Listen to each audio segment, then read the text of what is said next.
Garden with the tomato towers. It's the last week in July. I just wanted to show you guys how they have filled out.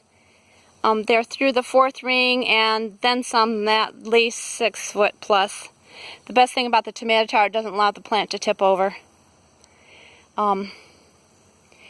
We have 12 different tomato plants in the garden. We have 7 different varieties. The first one here is a Roma tomato plant. It's a Juliet. Never thought a Roma would get that big, but it does in the tomato tower. The next one we have is the Whopper. That's the one we love the most. We've planted 3 of those, and you can see they're all doing well. The one is in the back there. 6 foot plus. And this is the Bradley. We planted 2 of those. Tall, strong, healthy plants. We fertilize with Epsom salt and worm castings and eggshell. Skip on down around here. This is our new one this year. It's a Boxcar Willie. It's incredible. Foliage is awesome. We'll see how big of a producer this is.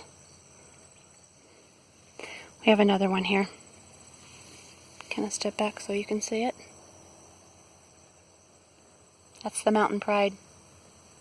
See in the background we have the marigolds planted for a pollinator and also a bug deterrent. And then we do have the soaker hoses laid down. They're running right now. And then we mulched with the brome hay. It kind of preserves all the water, which is very key this year. We've had such a terrible dry year, so it also keeps the weeds down. Kind of makes it less work. This is our pepper plant in the tomato tower. It's through the 2nd ring. It'll be through the 4th ring at the end of the season.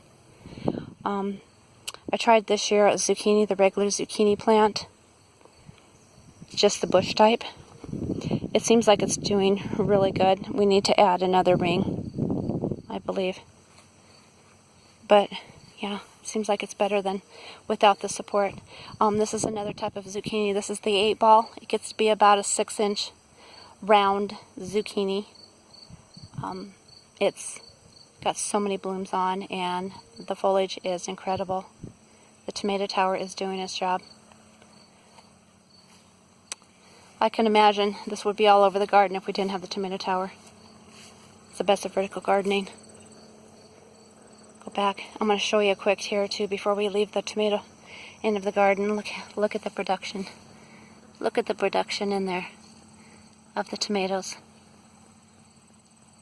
Yep. And the foliage is awesome. We go around here. We have dill. Dill's a good bug deterrent as well, but we're just going to let that grow wild in the garden. This is a pepper plant again. This is our acorn squash. I tried this last year. I'll step back so you can actually see it. It did really well. I'll go in, zoom in on the acorn itself. There's one of them hanging in there. Doesn't consume the garden.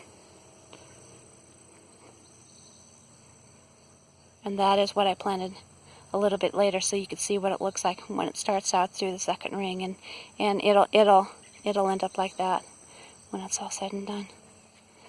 This is another trial we did. This is okra. Great healthy vegetable. It's through the 3rd ring. We're going to add a 4th ring here pretty soon. It should start producing fruit here shortly. Tomatillo tomato plant produces a little green Mexican type tomato, good for salsa verde. This is a plant that's really hard to contain. It gets real wild. You can see how long the stems are. Without the tomato tower, it would just be all over everywhere.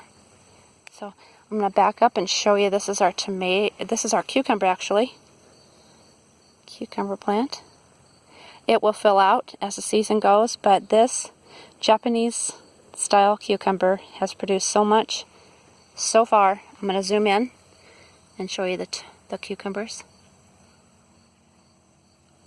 They're off the ground. They're easy to pick. There's no stepping on the vines. You don't kill the plant as you harvest. This is our Kentucky Wonder pole beans.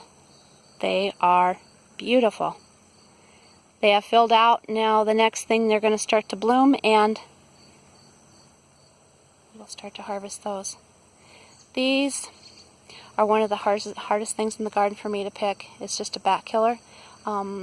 If I had a bush type of the Kentucky Wonder, this is so much easier. There's no bending over, easier to pick. They produce so much more, and they're healthier. There's no yellowing of the leaves. And I'm going to show you this real quick here. This is the fun part of the garden. I tried this year. This is the first time I've tried it. It is a spaghetti squash. That thing is loaded with so many blooms. Spaghetti squash are heavy. They're big. I can't wait to see what the tomato tower does with this. They wanted to go up through the first set of towers, and then I just kind of put a little wire netting across over to the second tower, and it's going to go on down and fill out. I'm going to kind of come closer so that you can see that there are spaghetti squash in there. There it is hanging. And there's some more. The blooms on here are so many.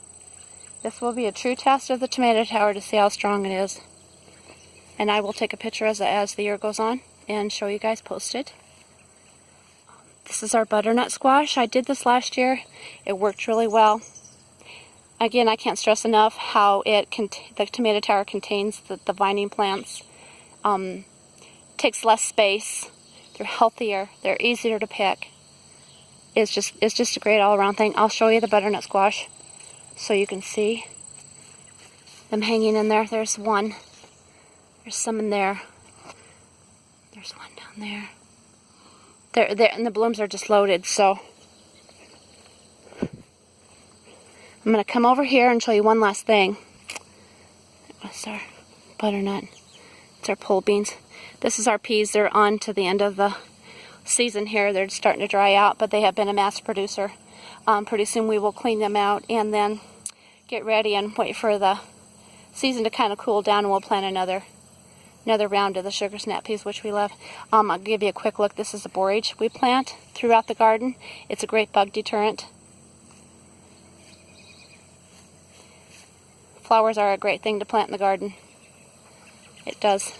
There's our big, huge corn crop. But again, I'll show you another version of the tomato end of the garden. They're like trees. The best thing about the tomato tower, it doesn't allow the plant to tip over. So, talk to you guys next time. Happy gardening!